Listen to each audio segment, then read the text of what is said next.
সরস্বতী পুজোর অনেক অনেক শুভেচ্ছা।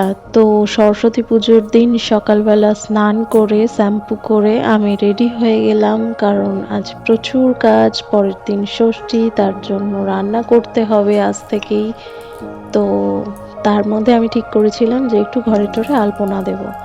তো দেখো, তোমাদের সাথে আমি শেয়ার করছি। আলপনাটা কিছুটাই করতে পারলাম, সম্পূর্ণটা দেখালাম না। প্রচুর আলপনা দিয়েছি, তোমাদের আমি সবই দেখাবো, দেখো।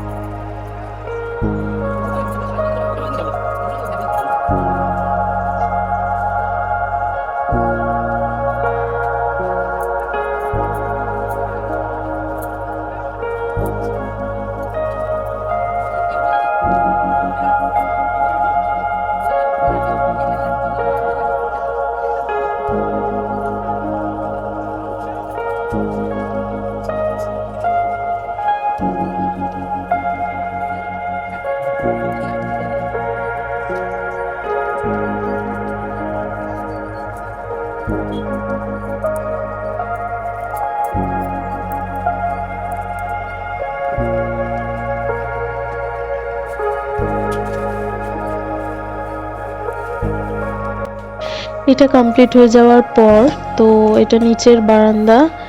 আর তারপর দেখো নিচের ঘরের চৌকাঠে দেখাচ্ছি এটা। আর এটা হচ্ছে ঠাকুর ঘরে।